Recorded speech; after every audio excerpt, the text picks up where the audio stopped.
TV show host विशाल भण्डारीले एमाले नेता Mahesh बस्नेतसँगको photo viral बनेपछि प्रष्टीकरण दिएका छन्। उनले यसबारे भएको टीका टिप्पणीप्रति आपत्ति जनाएका छन्।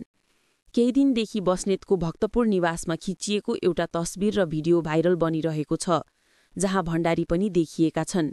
यो फोटो भाइरल बनेपछि कतिपय सामाजिक सञ्जाल प्रयोगकर्ता उनीमाथि भद्दा टिप्पणी गर्दै खनिएका छन्। विशालले फेसबुकमा पोस्ट लेख्दै आफू नितान्त व्यक्तिगत समस्या समाधानको पहलका लागि त्यहाँ पुगेको बताएका छन्। व्यक्तिगत समस्या सुनाउन र सुल्झाउन भेटेका आधारमा आफू कुनै राजनीतिक धार वा समर्थनमा रहेको भनेर नबुझिदिनु उनले आग्रह गरेका छन्। भण्डारीले लेखेका छन्, एकजना व्यक्तिसँग नितान्त व्यक्तिगत समस्या सुनाउन र सुल्झाउन भेटेको आधारमा म कुनै राजनीतिक धार वा समर्थनमा छु भन्ने गलत बुझाइ नगरिदिनुहोला। भण्डारीले आफू पछिल्लो समय परेको व्यक्तिगत समस्याका कारण सहयोगको आशमा तत्कालीन प्रधानमन्त्री कार्यालय, गृह मन्त्रालय लगायत विभिन्न कार्यालय, नेता तथा सम्बन्धित व्यक्तिहरूसँग भेटघाट गरिरहेको उल्लेख गरेका छन्। जेनजी आन्दोलनपछि पनि आफू समस्या समाधानकै लागि वर्तमान प्रधानमन्त्री कार्यालय र गृह मन्त्रालयका अधिकारीहरूसँग नियमित सम्पर्कमा रहेको खुलाएका छन्। आफूसँग धेरै ठाउँमा पुगेको र धेरैलाई भेटेको प्रमाण सुरक्षित रहेको भन्दै उनले बस्नेतसँगको भेटलाई अनावश्यक भाइरल बनाइएको बताएका छन्। आजसम्म पनि सहीलाई सही र गलतलाई गलत भन्नु मेरो सिद्धान्त हो, उनले लेखेका छन्। राजनीतिक रूपमा कसैको पक्षमा उभिएको छैन, न कुनै समूह, दल वा व्यक्तिको समर्थनमा म त्यहाँ गएको थिएँ। एउटा फोटोकै आधारमा भ्रम नफैलाइदिनु उनको आग्रह छ। विशालले निर्देशित TV show comedy night with champions अहिले प्रसारण भइरहेको छ। नेपालमा राम्रो व्यापार गरेको चलचित्र उनको स्वेटर आजबाट भारतमा रिलिज भएको छ। सिक्किमको राजधानी गान्तोकमा शुक्रबार प्रिमियर गरिएको छ।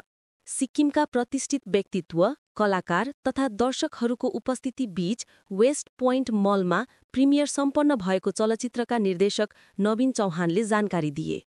चौहानका अनुसार प्रिमियरमा अभिनेता विपिन कार्की, गायक सुजन चापागाई, कलाकार भावना खपाङ्गी मगर, डिओपी चिन्तन राज भण्डारी, सम्पादक कृष्ण भण्डारी, निर्देशक नवीन चौहान तथा निर्माता सहितको टिम उपस्थित थियो। कार्यक्रमको प्रमुख अतिथि रहेकी पूर्व विधायक तथा पूर्व मुख्यमन्त्री प्रेम सिंह गोलेकी श्रीमती कृष्ण कुमारी राईले चलचित्रप्रति प्रशंसा व्यक्त गरिन्। नेपाली भाषी बीचको एकता झल्काउने मिठो चलचित्र सिक्किममा ल्याएको भन्दै धन्यवाद दिइन्। निर्देशक नवीन चौहानले सिक्किमेली दर्शकमाझ चलचित्र प्रस्तुत गर्न पाउनु गर्वको कुरो भएको भन्दै खुशी व्यक्त गरे। भारतभरका नेपाली भाषी दर्शकको साथले भविष्यमा अझ धेरै राम्रा नेपाली चलचित्र नियमित रूपमा रिलिज हुने मार्ग खुलेको उनले बताए। प्रिमियरमा उपस्थित दर्शकहरूले सिक्किममा पहिलो पटक यसरी भव्य प्रिमियर हेर्न पाएकोमा खुशी व्यक्त गरे। नेपालमा यति उत्कृष्ट चलचित्र बन्ने रहेछ भन्ने कल्पना थिएन। भारतमा यसको भविष्य व्यापक देखिन्छ, एक दर्शकले प्रतिक्रिया दिए। दर्शकहरूले यस्ता स्तरका फिल्महरू नियमित आउने हो भने आफ्नो पहिलो रोजाइ नेपाली चलचित्र नै हुने बताए। चलचित्र आजदेखि भारतका 14 प्रमुख हलहरूमा प्रदर्शनमा आएको छ। गत वैशाख 26 गते नेपालमा रिजल भएको उनको स्वेटरले 12 करोडको व्यापार गरेको थियो। निर्देशक तथा अभिनेता भुवन केसीले आगामी फिल्म बाटुलो जुनको दोस्रो चरणको छायाङ्कन शुक्रबारदेखि थालेका छन्। त्यसअघि आयोजित एक कार्यक्रममा थप कास्टबारे जानकारी दिइयो। यो फिल्ममा पूर्व miss Nepal international Nancy Khadka अनुबन्धित भएकी छन्। 12 गाउँ डेब्यू सुन्दरीको यो दोस्रो कथानक प्रोजेक्ट हो। पाटनस्थित बगलामुखी मन्दिरमा शुक्रबार बिहान आयोजित पूजामा न्यान्सीलाई पनि कास्टको रूपमा परिचय गराइयो। यो फिल्ममा यसअघि अनमोल केसी र प्रिन्सी खतिवडा, प्रकाश घिमिरे, रियर राई लगायत अनुबन्धित छन्। असारमा धादिङको 9 विषय क्षेत्रमा पहिलो चरणको छायाङ्कन गरिएको थियो। त्यतिबेला निर्माताले अनमोल र प्रिन्सीको रोमान्टिक टिजर पोस्टर पनि बाहिर ल्याएका थिए। बाँकी छायाङ्कन काठमाडौँ, बागलुङको ढोरपाटन, काभ्रेपलाञ्चोक, मकवानपुरको चितलाङ र पोखरा लगायतका स्थानमा गरिने जनाइएको छ। पटकथा लेखन सामिप्य राज तिमिल सेना र सरिन पोखरेलको छ।